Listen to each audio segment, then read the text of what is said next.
உங்கள் இன்னைக்கு என்ன உங்க சொல்லி தர போறீங்க? இன்னைக்கு நான் உனக்கு என்ன உங்க சொல்லி தர போறேன்னா, இன்னைக்கு பொக்கிஷம், மறைவான பொக்கிஷம் அப்படிங்கிறவுமே சொல்லி தர போறேன். இந்த ஊமைய எங்க வாசிக்க- இந்த ஊமைய மத்தேயு 13ஆம் அதிகாரம் 44ஆம் வசனத்துல மட்டும்தான் வாசிக்க முடியும். ஓ, கோதுமையை கொலைகள் ஓதுரு.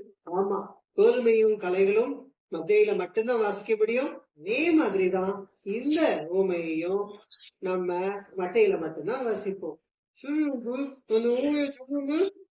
பரலோக ராஜ்யம் நிலத்தில் புதைந்திருக்கிற பொக்கிஷத்துக்கு ஒப்பாய் இருக்கிறது. அதை ஒரு மனுஷன் கண்டு மறைத்து அதை பற்றி உண்டான சந்தோஷத்தினால் தனக்கு உண்டான எல்லாவற்றையும் வச்சு அந்த நிலத்தை கொள்ளுகிறான்.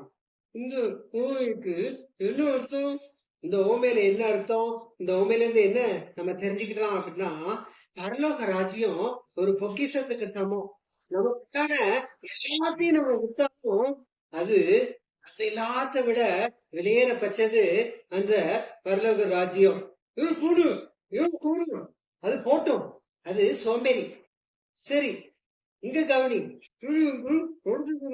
இன்னொன்னு என்ன தெரிஞ்சுக்கணும்னா, நீ கண்டுபிடிச்சத, அதாவது பரலோக ராஜ்யம் மறைவான பொக்கிஷம், அதை கண்டுபிடிச்சிட்டனா நீ என்னன்னா பண்ணு, அதை மட்டும் இழந்தே போயிடாத.